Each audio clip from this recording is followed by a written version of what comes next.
Formula One wages cyangwa se imishahara y'abashoferi batwara Formula One, nicyo tugiye kuba tuvugaho uyu munsi. Abashoferi rero bose uko ari 20 barimo barasiganwa muri iyi sezo ya 2023, imishahara yabo tugiye kuba twirebaho kugira ngo nyine tujye twihugura utuntu tumwe na tumwe, apana kuvuga ngo rezilita cyangwa se ibindi bintu. Imishahara rero y'abashoferi ba Formula One muri rusange, Formula One ntabwo ihemba neza cyane, ariko ntinahemba nabi cyane, biterwa nyine n'ukuntu uri umusitari, ukuntu nyine wibrandinga, n'ukuntu utsinda cyangwa se n'ikipe uba ukinira. Reka rero kubera ko ari abantu benshi, reka twihute tudatinze, turagenda tuvuga guhera ku bahembwa makeya tugeze ku wa mbere. Muri Formula One rero abantu ni amakipe 10 twarayavuze. Hari Red Bull, Mercedes, Ferrari, Alfa Tauri, Alpine, Alfa Romeo, hakaza Aston Martin, hakaza Williams ndetse na Haas. Nizo ngizo ziba na McLaren, nayo makipe 10 cyangwa se nizo modoka 10 ziba ziri muri Formula One zifite n'abashoferi 20. Ku mwanya rero abashoferi bahembwa amafaranga make kurusha abandi, duhere ko bahembwa makeya. Ni abagabo babiri, harimo uwo bita Yuki Tsunoda. Uyu ni umwana avuye mu Buyapani, kabisa mu Buyapani, uva muri ya miryango y'abayakuza, akaba atwarira iyi modoka bita Alfa Tauri. Iyi ni imodoka y'Abataliyani. Uyu Yuki Tsunoda rero amazemo hano sezo zigera hafi muri 4, ariko aracyahembwa kamiliyoni kamwe konyene rudori ku mwaka. Ahembwa miliyoni 1 ku mwaka kabisa, akaba atwara iyo modoka ya Alfa Tauri. Iyo miliyoni 1 rero undi muntu yihembwamo hano amwita Logan Sargent, n'umwana w'umunyamerika, ariko watangiye muri Formula One iyi sezo. Uyu mwaka nibwo bwa mbere ajemo, aracyari mushyashya. Guhera kuri miliyoni 1 yonyine y'idolari ntacyo biba bitwaye.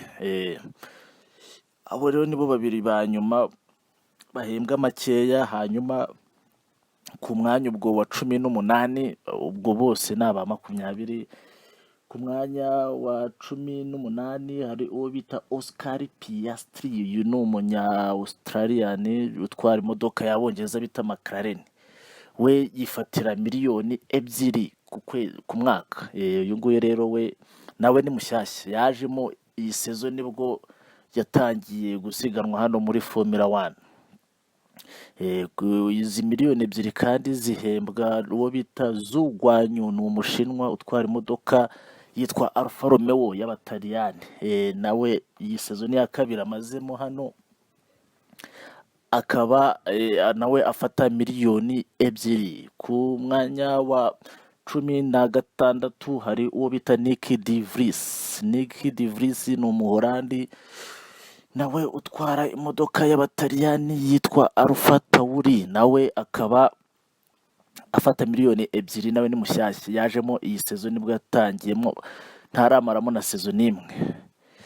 Ku mwanya wa 15 nabwo nawe afata miliyoni 2, ni umudage bita Nicky Hülkenberg utwara imodoka hasi y'Abanyamerika, nawe afata miliyoni 2 nk'uko bisanzwe. Uyu nguyu yaje muri iyi sezo, ariko yigeze kuba atwaramo muri za 2012, ikipe yatwaraga iramwirukana, arongera yagarutsemo uyu mwaka nyine, uyu mwaka wa 2023. Ku mwanya wa 14 Lance Stroll ni umunyakanada utwara imodoka ya Aston Martin, niwe uherutsa abangaba bafata miliyoni 2, nawe afata miliyoni 2. Lance Stroll kabisa ni umunyakanada utwara Aston Martin. Mbibutsa yuko boss wa Aston Martin ni papa we, nuko bimeze. Amazemo igihe, ariko ni umuswa, niyo mpamvu batajya bamuzamurira imishahara. Hakaza rero uwo bita Alex Albon. We ni umunyatayilandi, twarabivuganye. We ni umunyatayilandi, ariko agenda kuri pasiporo y'Abongereza, yigize umwongereza, atwara n'imodoka y'Abongereza bita Williams. akaba afata miliyoni eshatu. Kevin Magnussen, uyu nguyu ni umunyadanimaka utwara hasi, uyu nguyu afata miliyoni eshanu ze ku mwaka ufunze. Hanyuma rero hakahita hakurikiraho uwo bita Pierre Gasly, umufaransa utwara Alpine y'abafaransa, nawe akaba yifatira miliyoni eshanu zifunze ku mwaka. Uyu muhungu umeze neza cyane. Top 10 twagezemo y'abantu bafata amafaranga arenze, ariko ubwo hagati aho ngaho na Alonso nawe yifatira miliyoni eshanu ku mwaka. Uyu ni umwesipanyol kabisa, umazemo hano imyaka irenga 17 atwara zino modoka za Formula 1. Atwara Aston Martin y'Abongereza, nawe afata miliyoni eshanu. Twinjire rero muri top 9 ubwo ngubwo. Top 9, umwanya wa 9, Estebanos Ocon. Uyu nguyu ni umufaransa utwara Alpine nanone y'Abafaransa, yifatira miliyoni 6 zifunze ku mwaka, akazitahana iwabo. George Russell, umwongereza witwarira Petronas Mercedes AMG, afata miliyoni 8. Yifatira miliyoni 8 akitahira ku mwaka. Valtteri Bottas, Scotland, Scottish witwarira imodoka ya Alfa Romeo, afata miliyoni 10 ku mwaka. Perez Sergio, uyu nguyu ni umushoferi utwarira Red Bull, afata miliyoni ze 10 nawe ku mwaka. Carlos Sainz, umunya Espagne utwarira Ferrari y'Abataliyani, afata miliyoni 12 mu kadomo ku mwaka.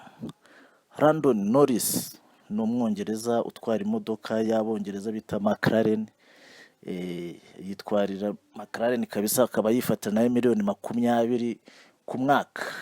Charles Leclerc, umunyamonako, utwara nawe Ferrari y'Abataliyani, afata miliyoni 24. Uwo ni wa gatatu mu bantu bahembwa menshi muri Formula 1. Ku mwanya wa kabiri rero nta wundi uhari usibye MBE Hamilton Lewis utwara iyo bita Petronas Mercedes AMG, afite kontra igomba kurangira uyu mwaka, yifatira miliyoni 35.